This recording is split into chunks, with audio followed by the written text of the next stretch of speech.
up, guys. Yep. There he is. Come on in. Grab a seat on the couch, guys. Are you sitting at the end?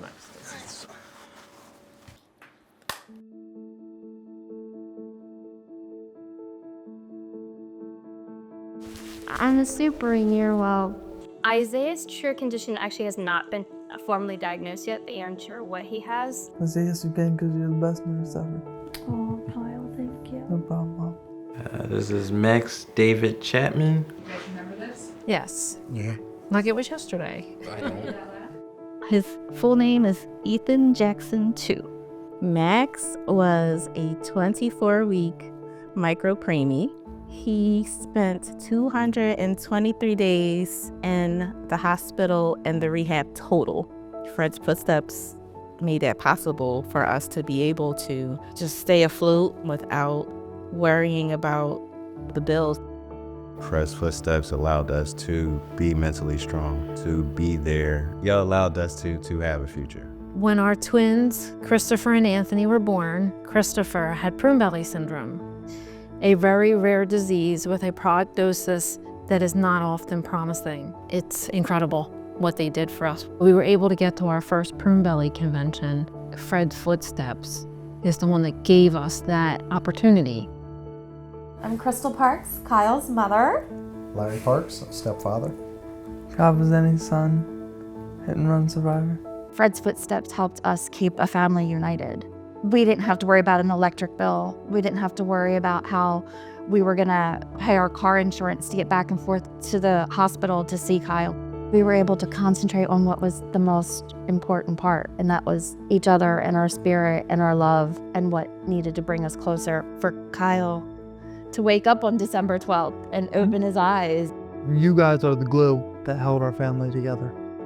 Ethan was born at 28 weeks and 5 days. Ethan was born with all 4 chromosomes missing. The day Ethan passed away was March 20th, 2020. It was a true blessing that the grant hit our accounts when it did, because it was such a relief to not worry about the bills for a small time frame, especially when we are dealing with the biggest loss of our life. Thank you for seeing families who lived in the NICU for months on end. Thank you for supporting us through the darkest days of our lives. Isaiah had missing components in the brain. His intestines had formed the wrong way. There was not a gallbladder. He came to us and said, okay, what's your greatest need? You guys covered the flooring. So we got it all pulled up, put new flooring in, and then you took care of our mortgage for 2 months. And I was like, oh my word. You kind of were able to help rescue us out of like a health issue in our home.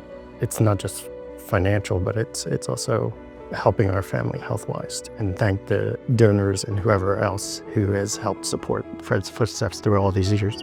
He has a future because Fred's Footsteps believed in us. Blaze was diagnosed with cancer right before he turned 4. On Christmas Eve of 2018, we found out that he had leukemia. Every time we made progress with his leukemia, it would just pop up in a different spot. And so he ultimately lost his fight in March. There is still support and comfort provided, and it means a lot. People move on with their lives when these things happen, and you guys never forgotten about us and forgotten about Blaze. I didn't save for funeral costs or anything like that. We didn't have to. Everything Fred's Footsteps helped us with kept us on track and didn't allow such a devastating situation take us completely under. We were still in our home because of the support we got, and Fred's was a big part of that. We will never forget.